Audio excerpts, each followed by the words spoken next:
Bonjour à toutes et à tous, c'est Romain Daubry de la salle des marchés de Bourse Direct.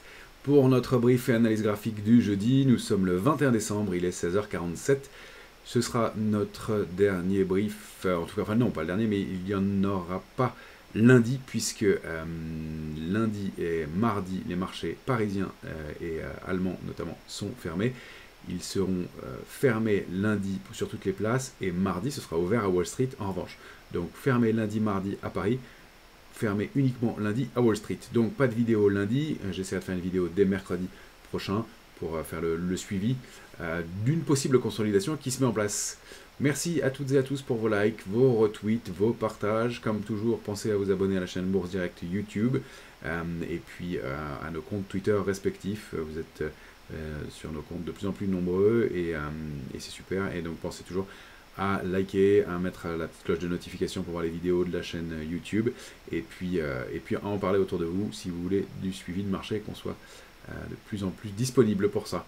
On entame donc la dernière ligne droite de l'année, vraiment, avec demain, côté macro, uniquement les chiffres, enfin uniquement, et c'est important, les chiffres mensuels de l'inflation, l'indice PCE, des prix à la consommation des ménages, qui est l'indicateur que la Fed observe le plus pour l'évolution de sa politique monétaire. Donc le dernier gros chiffre de l'année, cette fois-ci on peut le dire, à surveiller. La semaine prochaine, il n'y a quasiment rien comme élément macroéconomique. Je regardais tout à l'heure rapidement, mais il n'y a vraiment pas grand-chose. On aura les résultats de Nike ce soir, si on veut regarder en macro de très près. Et pour le calendrier, on a vraiment quasiment rien. Je vérifie pour ne pas vous dire de bêtises. La semaine prochaine, on aura comme principal chiffre les chiffres des inscriptions hebdomadaires au chômage aux États-Unis jeudi prochain. C'est le principal chiffre de la semaine prochaine, donc pas grand-chose pour se mettre sous la dent. Du côté de l'intérêt, eh bien, un tout petit peu de pression baissière détectée hier sur l'Eurostoxx, 2,5% de hausse de la position ouverte dans un marché qui a légèrement baissé. Ça n'est pas très fort comme signal de baisse, mais graphiquement, on va le voir, il y a des petites choses qui se mettent en place, notamment sur le CAC 40, et sur le Nasdaq, on va regarder ça. Mais des éléments qui sont intéressants par ailleurs sur d'autres valeurs. Mais ça semble effectivement cette fois-ci la consolidation, elle pourrait se mettre en place avant le début de l'année, compte tenu de ce qui se passe graphiquement.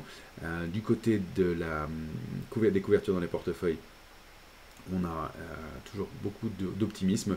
Paris, c'est équilibré à optimiste. Eurostoxx, ça reste quand même très optimiste. Et puis, bien sûr, le VIX, la volatilité, on va aller le voir ensemble. Elle s'est tendue d'un coup hier, plus de 9%, près de 9% de hausse entre l'ouverture et la clôture, et c'est la plus grosse progression de l'indice de volatilité, le VIX, depuis 2 mois maintenant.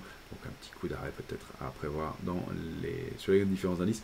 On va aller regarder ça tout de suite ensemble. On va commencer par le S&P, mais j'ai fait un travail plus précis pour vous aujourd'hui sur le Nasdaq, qui s'inscrit dans une figure d'épuisement. Alors, je vous affiche à l'écran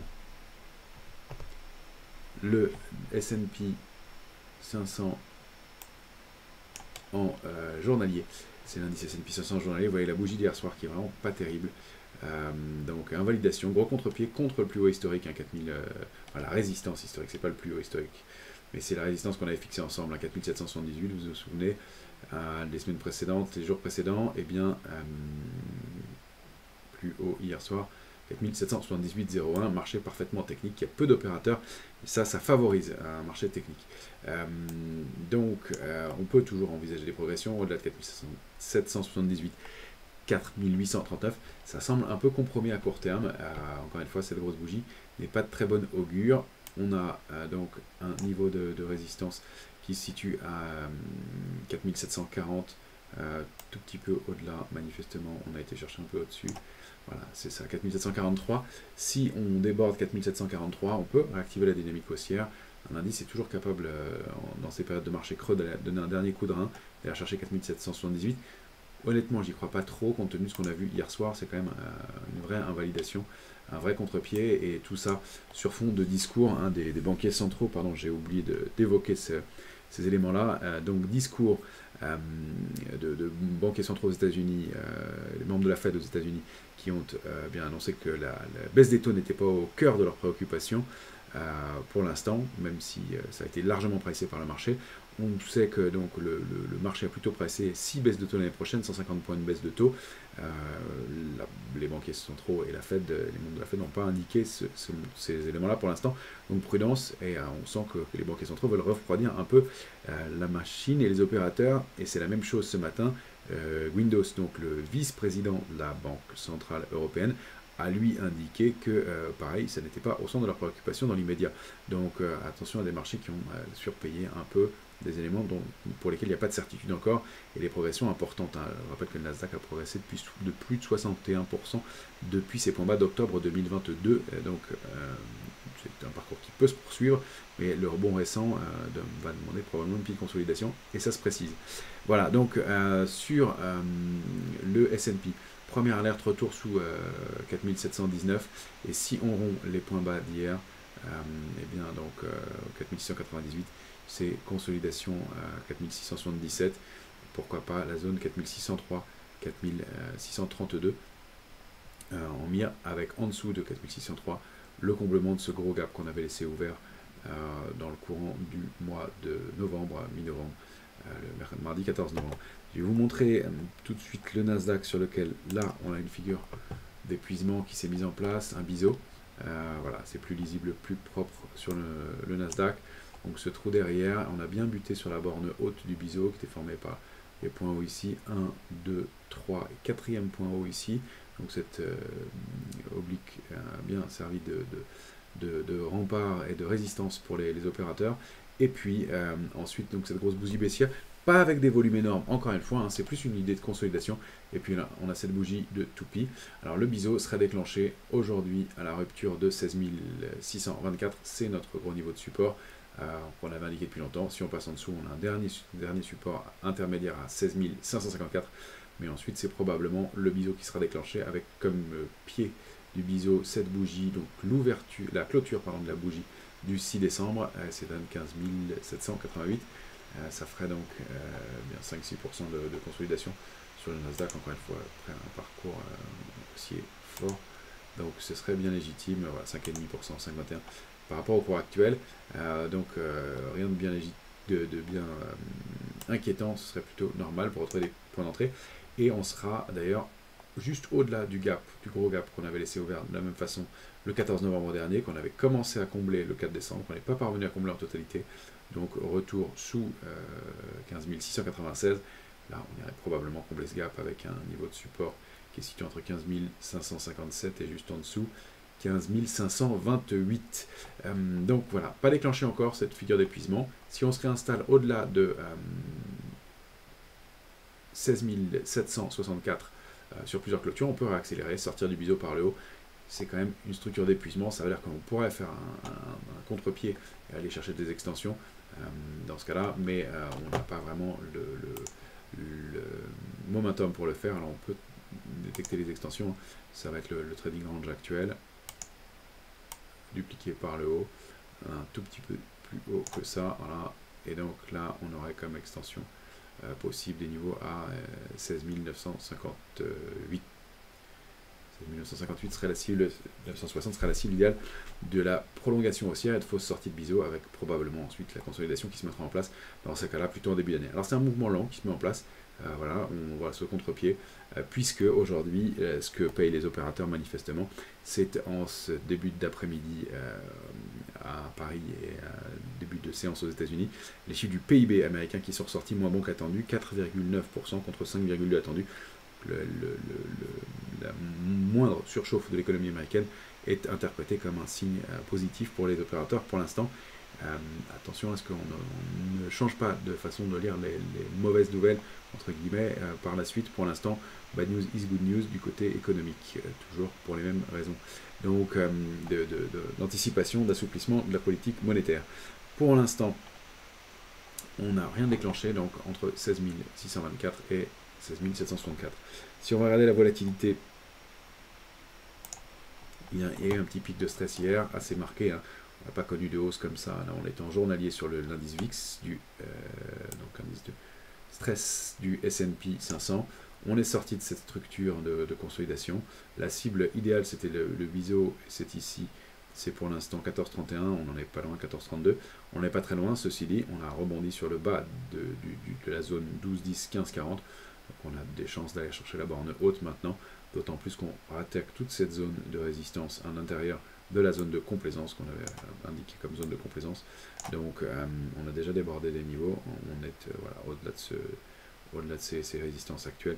On a des chances d'aller chercher au moins 15,40 et pourquoi pas comme cible idéale un niveau situé entre 16,26 et 16,38. En tout cas une volatilité qui s'est clairement réveillée hier, plus forte progression depuis 2 mois pour la volatilité qui était vraiment basse. Du côté de l'Eurostoxx, eh bien, on n'a encore pas déclenché 4505 reste support. On est presque plutôt dans une figure de biseau sur l'Eurostoxx, mais on a ces bougies avec ces rejets systématiques, ces grandes mèches hautes qui ne sont pas très bon augure pour l'instant, des divergences baissières qui se matérialisent, des oscillateurs qui sont très surachetés, et donc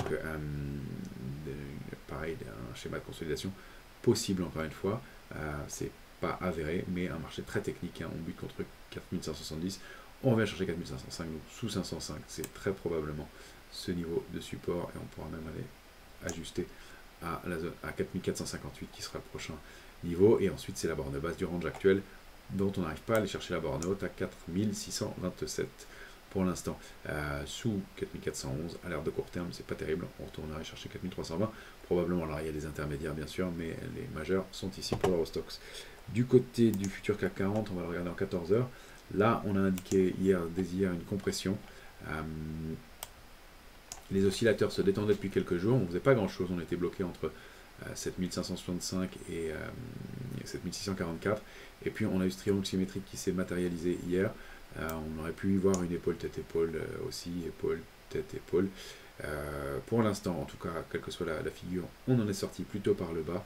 Je vais enlever la flèche pour l'instant, que vous voyez bien les bougies. On voit que les rejets qui étaient à l'inverse les jours précédents, c'est-à-dire que dès qu'on passait depuis le 14 décembre, dès qu'on passait sous 7589, on repayait avec ces mèches basses. Dès qu'on passait ces mèches basses systématiques, c'était le cas. Et là, il y a vraiment une inversion de polarité hier soir, où on passe en dessous, et là, c'est plutôt depuis quelques heures des mèches hautes qui rejettent. J'en profite pour rappeler que j'utilise le futur CAC 40 en 14 heures, parce qu'on a plus d'éléments, plus de bougies, et on le voit bien ici, ça nous permet, alors que la polarité a changé un peu hier, sous 7589, eh bien, on voit ces mèches hautes, cette fois-ci, pour en tout cas une mèche haute dans l'immédiat, et peut-être une deuxième en 14 heures qui est en train de se mettre en place. Donc si on passe sous 7565, on va accélérer, et la cible légitime, la cible idéale du mouvement, c'est environ, j'ai bougé ma flèche, est-ce qu'elle va bien vouloir revenir? Voilà, c'est 7452, ici, donc pour les heures à venir. Petite consolidation sur le CAC 40.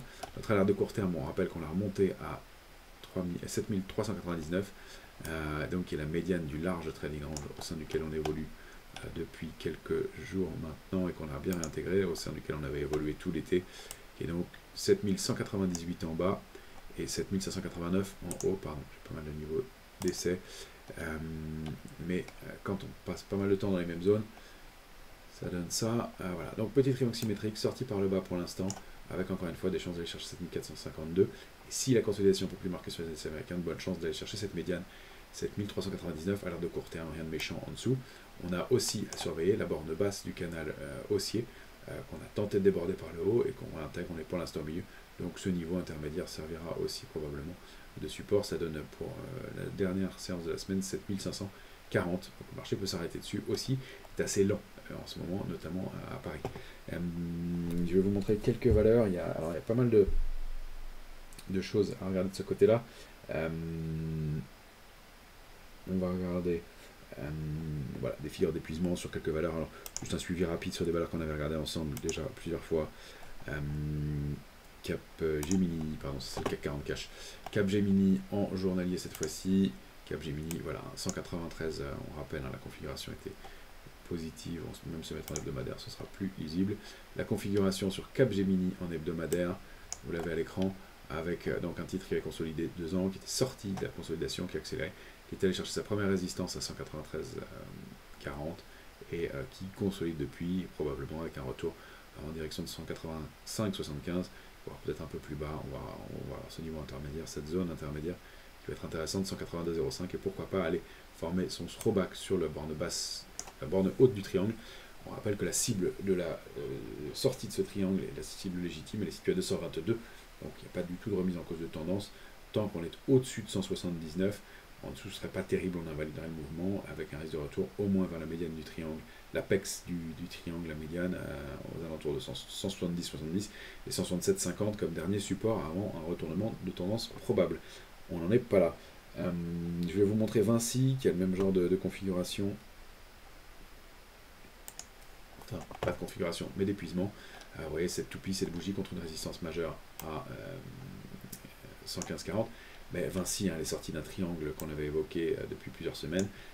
Elle consolide contre une résistance importante, mais la cible du mouvement, c'est 133,10 à moyen terme.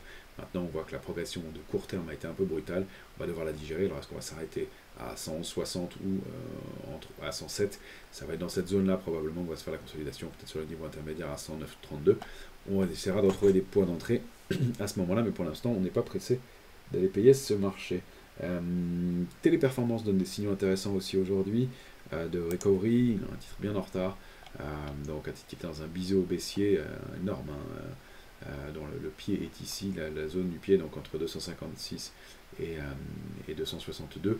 On n'y est pas encore pour aller chercher ce niveau-là, mais on a une zone de support entre 109 et 135,20 qui a été testée, mais au cours de la dernière consolidation, on n'est pas allé au plus bas que la médiane à 117,70, on a rebondi, et là on est en train d'essayer de s'attaquer à 135,20.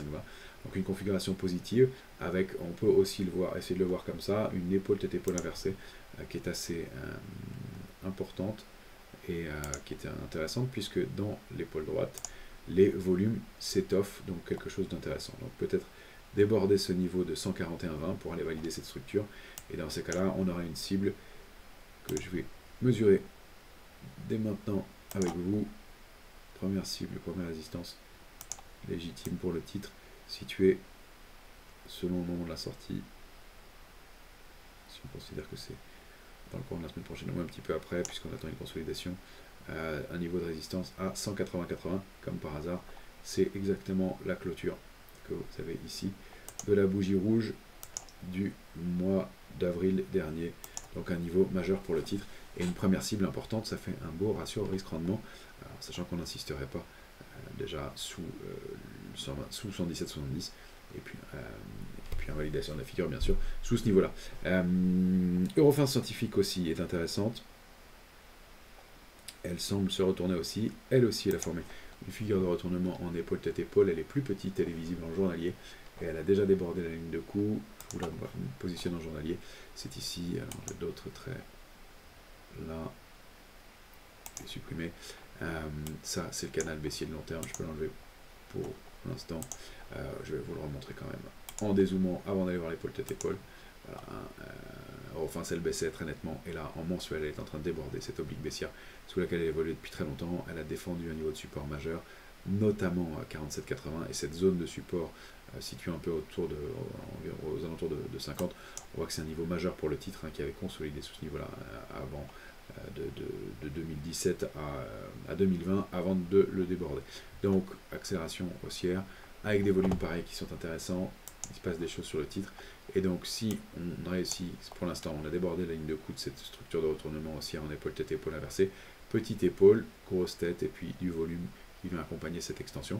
Pour l'instant, on ne va pas se précipiter sur le titre. La cible, elle est située aux alentours de 67,34. On va essayer de rentrer sur le titre sur repli entre 57,46 et 55,86.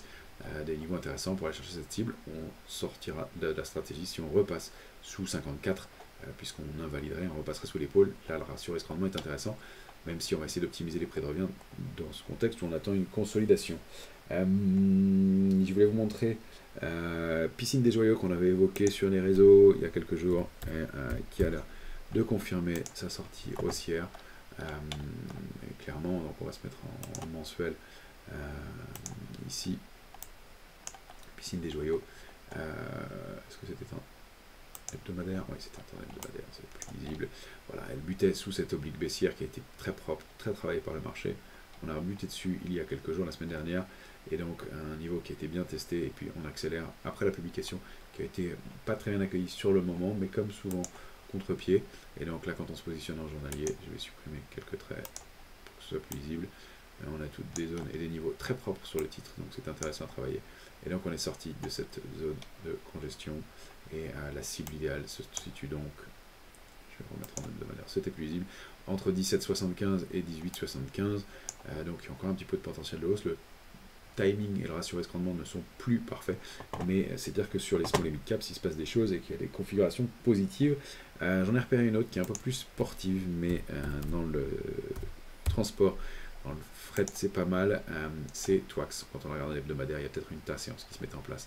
Les volumes sont pareil, plus étoffés dans les mouvements de rebond, donc un mouvement à surveiller, et donc une figure qui serait validée au débordement de cette zone entre 6 et 6,10 pour aller chercher un mouvement de taille équivalente. Elle aussi, elle baissait et elle a invalidé. J'ai des traits qui datent de configuration d'avant, mais dans ce cas-là, pour accélérer, pour aller chercher des extensions situées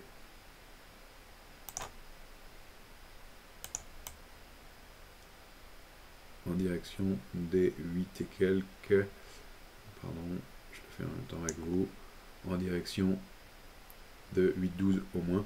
Bien sûr, le niveau d'invalidation il se situe sous la petite anse de la tasse et anse qui sont en train de se mettre en place. Voilà. Donc là, il y a encore des choses à faire sur les small et mid, même si vous voyez sur le marché, ça a l'air de consolider. J'ai fait le tour de la plupart des valeurs que je voulais vous montrer aujourd'hui. Voilà pour cette fin de semaine. Pardon, je suis un peu fatigué, un petit break va faire du bien, mais voilà les éléments. Donc sur les small et mid, il y a des choses à faire. Timing peut-être pas idéal partout, mais des choses qui se mettent en place intéressantes. Sur les grosses capitalisations, une consolidation plus qu'un mouvement de retournement. Et donc des choses intéressantes dans un marché qui est pour l'instant eh bien, en train de peut-être mettre en pause pendant une période bien légitime. Je vous souhaite une excellente fin de semaine à toutes et à tous, un excellent Noël, et on se retrouve donc en milieu de semaine prochaine pour la dernière ligne droite de l'année, avec peut-être une consolidation qui se met en place, donc prudence, prenez un peu de cash, et profitez bien de ces moments de détente. Je rappelle que les marchés américains sont fermés lundi uniquement, et en Europe on est fermé lundi et mardi, donc on se retrouve mercredi. Excellente fête à toutes et à tous.